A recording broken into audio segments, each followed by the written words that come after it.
Hello everyone. Hello, bonjour, bonsoir. Ça dépend de l'endroit où vous vous trouvez. Nous nous retrouvons encore dans ce podcast avec votre frère, le pasteur Fabrice Loubala. Alors aujourd'hui, c'est un autre jour, bien sûr. Nous allons développer quelque chose de nouveau, de particulier, qui va essayer de nous apprendre comment est-ce que le Seigneur fait de nous des êtres incroyables. C'est lui qui nous apprend à devenir mature, c'est lui qui nous apprend à grandir.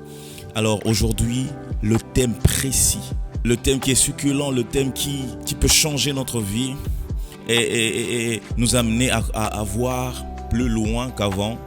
C'est ce thème qui va nous faire comprendre qui nous sommes réellement. Oui, bien-aimés, c'est pour la gloire de Dieu que nous le faisons. C'est pour sa gloire et nous devons édifier les autres par rapport à ce que nous recevons de la part du Seigneur, par rapport à ce que nous recevons de son esprit. Quel thème! Alors nous parlerons aujourd'hui des choses folles. Oh, ça a l'air bizarre, mais c'est comme ça.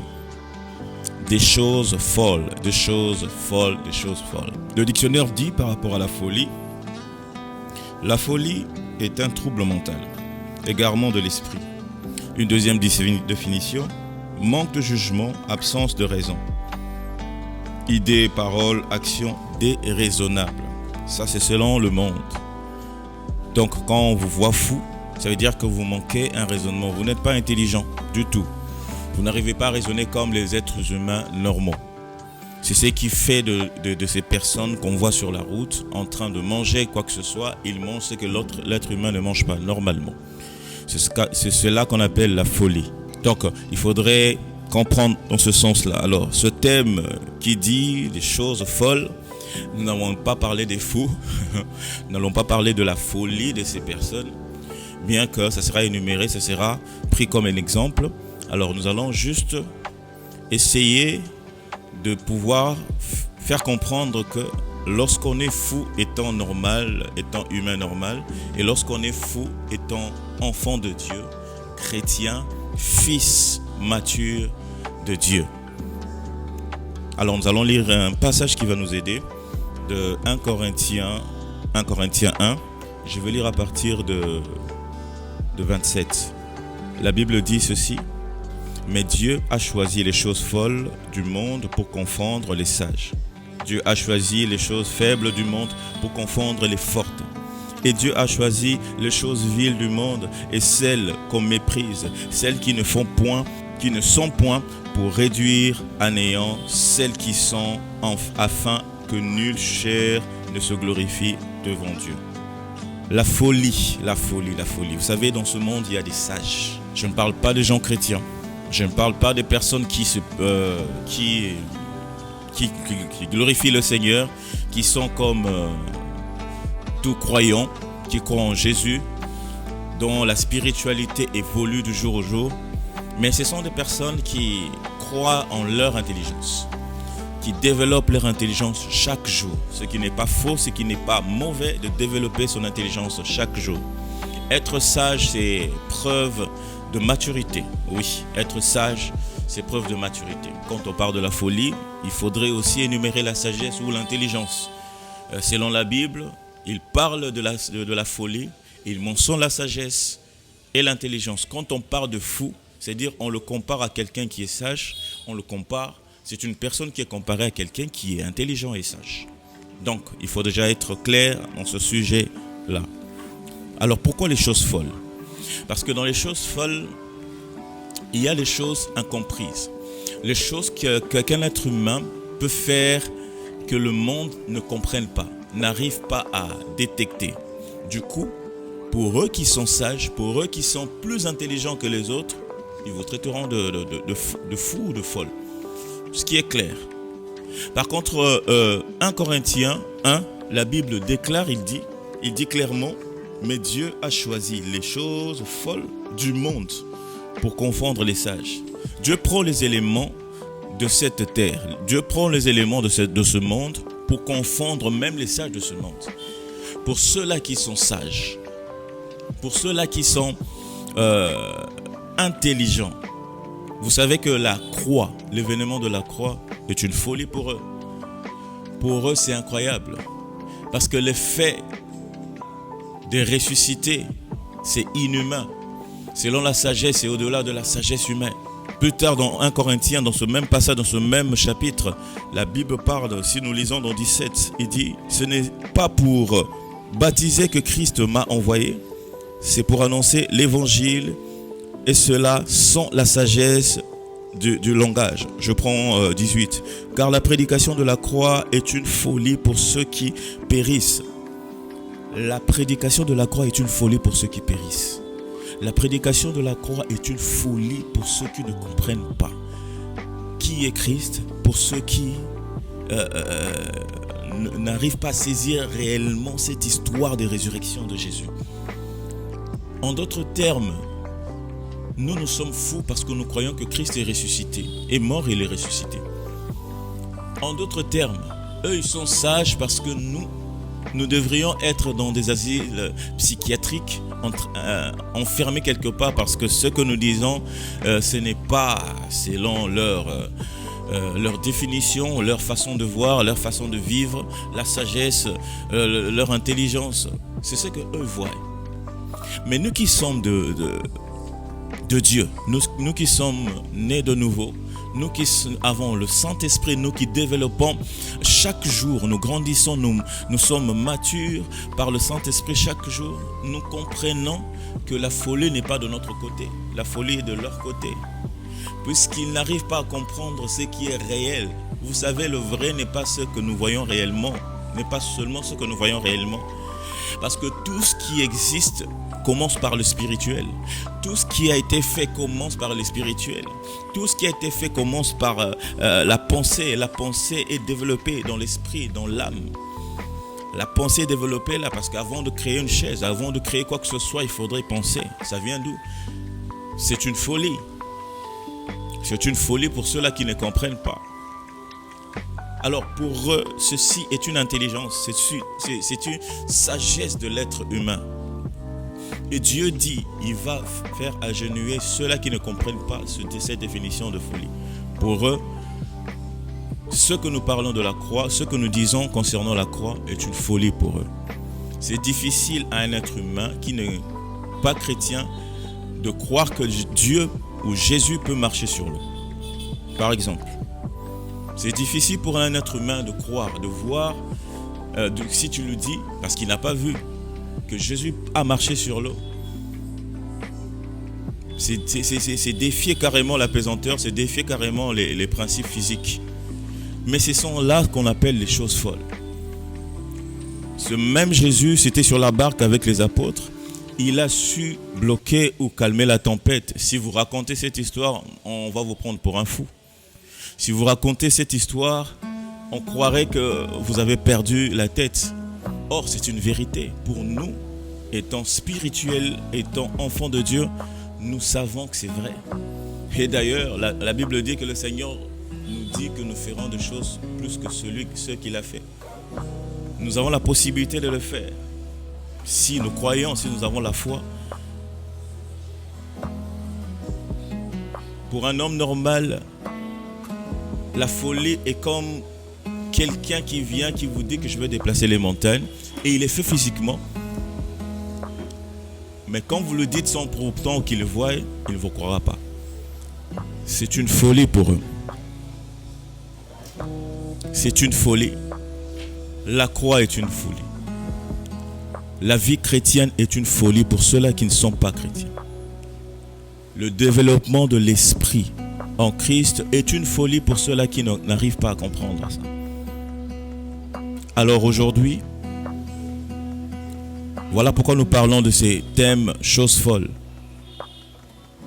Quand tu pries, quand nous prions, quand nous développons ce sens, nous sommes pris pour des gens qui ne comprennent pas aujourd'hui. Ah oui, c'est vrai.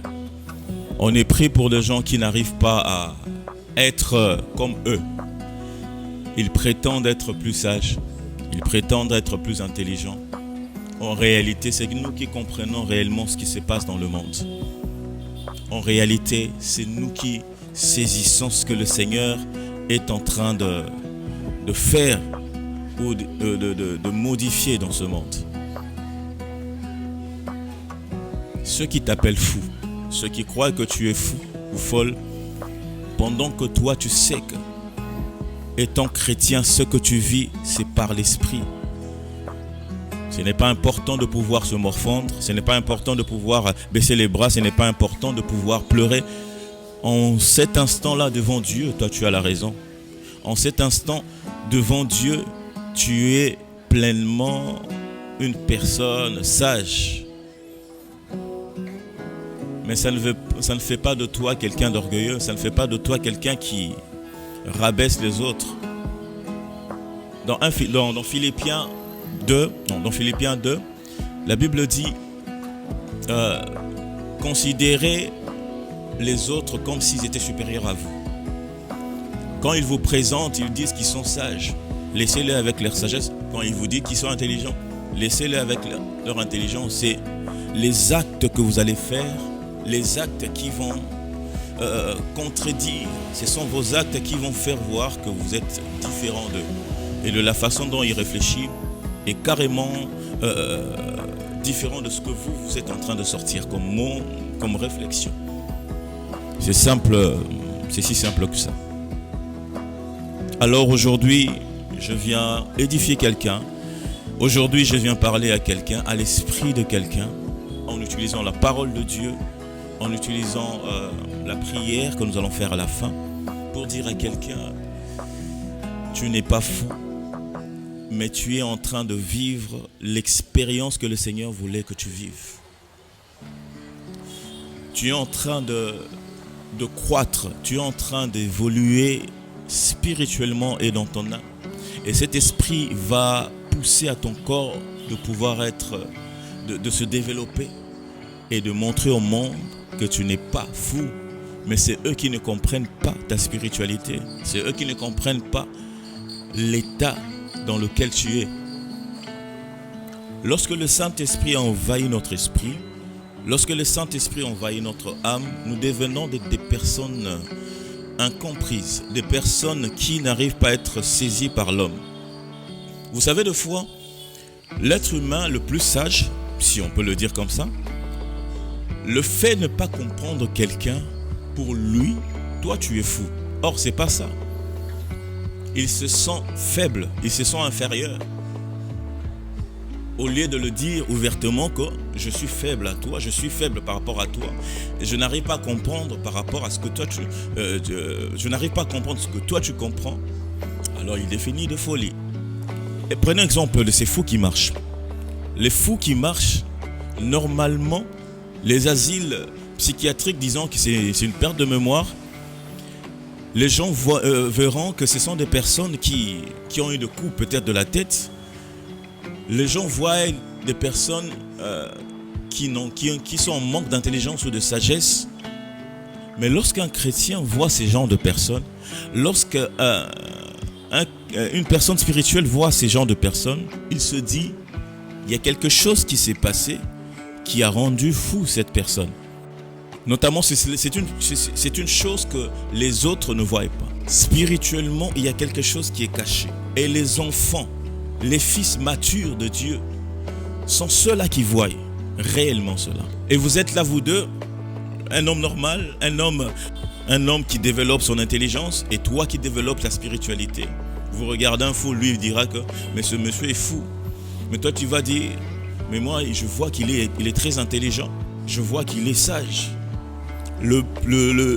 Celui qui est à côté de toi, il va te traiter de fou carrément. Il va croire que vous êtes pareil. Alors que toi, tu vois autre chose. C'est ce qui se passe dans ce monde. Le message est pour dire que tu n'es pas fou. Ce que tu fais étant chrétien, ce que tu fais étant manipulé, ou plutôt utilisé par le Saint-Esprit, est une folie pour les autres.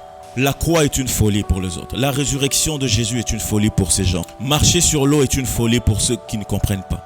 Être enfant de Dieu, être chrétien, être fils mature est une folie pour les hommes d'ici. Développer les sens spirituels lorsque vous voyez spirituellement, lorsque vous entendez spirituellement, est une folie pour des gens du monde. Parce qu'en cet instant, eux, ils ne comprennent pas. Ils ne voient pas ce que tu vois. Ça t'arrive de pleurer, disons que tu as incompris. Mais bien aimé, laisse-moi te dire, en ce moment-ci où tu crois que tu as incompris, où les gens te traitent de fou, de folle, il y a quelqu'un qui te regarde, il y a quelqu'un qui se dit, mais les autres ne comprennent pas que c'est elle, c'est cette personne, ce monsieur, cette femme est en train de développer quelque chose que eux ne comprennent pas. Et au fur et à mesure que tu médites la parole, au fur et à mesure que tu parles à l'esprit, au fur et à mesure que tu pries, tu comprendras que ce n'est plus important de pouvoir toujours expliquer ce qu'on ressent. Ce n'est plus important de pouvoir expliquer ce qu'on voit réellement, ce qu'on développe avec le Seigneur. La plupart des pasteurs ont été incompris. La plupart d'hommes de Dieu ont été mal compris. Parce que simplement, dans leurs coulisses, ils ont développé une haute spiritualité, une intimité avec le Seigneur, ce qui a fait qu'ils ont développé des pratiques incroyables. Mais lorsqu'il vient raconter chez les hommes, on le traite de fou, on le traite d'occultiste, on le traite de tout mot. Or, la spiritualité n'a pas de limite. Notre corps a des limites. Je ne peux pas percer le mur, mais un esprit peut percer le mur. Je ne peux pas soulever, déterrer un arbre qui est déjà enraciné, un grand arbre, mais l'esprit peut le faire. Je ne peux pas déplacer la montagne, parce que quand on dit la montagne, pour eux, ils prennent comme une métaphore. C'est métaphorique pour les hommes d'ici. Mais dans la spiritualité, tu peux déplacer cette montagne. Développer l'esprit montre à tout point de vue qu'on devient mature spirituellement. Et lorsqu'on développe son esprit, l'âme va suivre et le corps va suivre. Et tu seras incompris. Toutefois, ne t'attends pas à être compris par tout le monde. Ne t'attends pas que tout le monde te comprenne. Parce que si tu t'attends à ça, chaque jour, tu ne feras que pleurer. Ah oui, tu ne feras que pleurer. Et au lieu d'avancer, tu vas rester stationné là. Au lieu de faire autre chose, de continuer à développer tes capacités, ça fera que tu vas rester là sans évoluer. Nous qui sommes fous en Christ, regardez ce qui se passe. Même dans un travail, dans un bureau, la façon de réfléchir est totalement différente. Lorsque tu donnes un rapport à ton chef, développé par le Saint-Esprit, je vous assure, c'est différent par rapport à quelqu'un qui développe avec son intelligence, sa sagesse, un rapport qu'il donne à son chef. Ça ne veut pas dire que nous recourons directement à l'esprit sans travailler. Non. Tu as la capacité, tu es intelligent, tu es sage, toi aussi. Mais tu as quelque chose de plus que l'autre n'a pas. En développant un rapport, en donnant un rapport et en ayant ce surplus-là, ton rapport sera différent. Ah, il faut le croire, c'est un rapport différent parce qu'il va le voir différemment de ce que toi tu es ce que l'autre est en train de développer. Alors le Saint-Esprit nous suit partout dans cette sagesse. Et les hommes, lorsque nous activons cela, ils ne comprennent pas. Ils pensent que nous manquons d'arguments, alors que notre argument est différent de l'état normal d'un homme. Nous sommes spirituels, nous sommes dans un monde différent d'eux, dans une dimension différente d'eux. C'est clair, c'est comme ça. Ce n'est pas de l'orgueil, mais c'est comme ça. Il faut se dire que je suis capable de déplacer des montagnes. Il faut se dire que je suis capable de guérir, même si cette maladie prend le temps, ou même si cette maladie n'a pas de remède. Tu viens dire aux gens, je veux guérir du sida, je veux guérir d'une maladie qui ne peut pas être guérie. Les gens te prendront pour un fou, bien que dans le péché, tu as reçu cette maladie. Sans connaître le Seigneur, tu as reçu cette histoire, mais lorsque tu reviens vers le Seigneur, c'est lui qui est souverain. Il peut décider d'enlever cette maladie, tout comme laisser cette maladie et tu vis sans pour autant être comme cette personne qui vit avec le VIH. Et puisque nous parlons de la folie, je parle au-delà de vivre seulement avec cette maladie, mais je parle de la guérison complète de cette maladie. C'est ça qui est fou devant les hommes. Tu peux guérir de la maladie. Tu peux déplacer les montagnes. Tu peux avoir un travail. Tu peux changer le monde. Tu peux développer des choses incroyables. Dans tes coulisses, ce que tu es en train de faire, n'abandonne pas. Avance encore. Même si tu te traites de fou, avance. Ce sont des choses folles que tu es en train de présenter en coulisses. Et lorsque ça arrivera devant les hommes avec Dieu, il y a des choses qui vont changer. Tu peux changer le monde. Ne soyons pas comme les chrétiens d'aujourd'hui. Pour eux, Dieu peut tout changer en un clin d'œil. Non. Développe ce que tu fais. Développe ce que tu as. Avance avec le Seigneur. Avec l'intelligence que tu as. Par ces petits mots, c'était le podcast d'aujourd'hui. Et je pense que ça a édifié quelqu'un. Je pense que ça a touché un cœur. Je pense que ça a apporté quelque chose de nouveau dans la pensée, dans la mentalité de quelqu'un aujourd'hui. Et j'aimerais que tu l'entendes en boucle pour pouvoir comprendre qui tu es. Certes, il y a beaucoup de choses à dire là-dessus, mais pendant ces quelques minutes que nous avons déjà placées, nous avons parlé de ce qui est essentiel avec ce passage qu'il faut lire en entièreté. Tu vas prendre le 1 Corinthiens, le chapitre 1, lis ce chapitre. Je crois que ça va t'édifier, je crois que ça va essayer de transformer ta façon de voir. Et que le monde comprend, ils vont comprendre qui tu es réellement. Alors, je prierai pour dire ceci en tant que pasteur, puisque nous sommes chrétiens, que le Saint-Esprit ouvre ce qui était fermé en toi. Que le Saint-Esprit commence par essuyer tes larmes. Que le Saint-Esprit te relève encore, te tienne debout, afin de ne plus se dire que ce que je fais, puisque ce n'est pas accepté par tout le monde, ça veut dire que c'est faux, c'est quelque chose qui est mauvais. Non, développé par l'inspiration venant de Dieu, je prie que cette inspiration explose aujourd'hui et que là où tu as pleuré, que tu ne pleures plus, que ça évolue, que ça avance.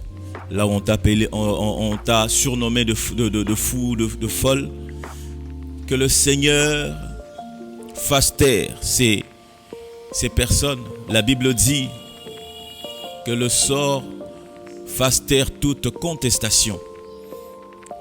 Les faits de ce que tu as déployé en coulisses fassent taire les gens qui t'ont traité de fou ou de folle.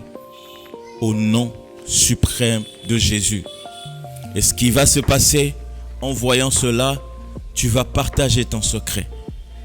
Et le secret que tu connais en coulisses, c'est Jésus-Christ. Ceux-là qui sont intelligents et sages voudront savoir ce qui s'est passé. Et tu leur parleras du Christ. Tu leur parleras de la croix. Tu leur parleras de la mort et de la résurrection de Dieu, de Jésus. Tu leur parleras comment est-ce que le Seigneur a développé. Comment est-ce que le Seigneur s'est manifesté devant les hommes. Les miracles qu'il a fait. Les choses folles selon les hommes qu'il a fait. Tu leur parleras de Jésus. Tu leur parleras des disciples. Tu leur parleras des apôtres. Au nom suprême de Jésus-Christ, nous prions ainsi.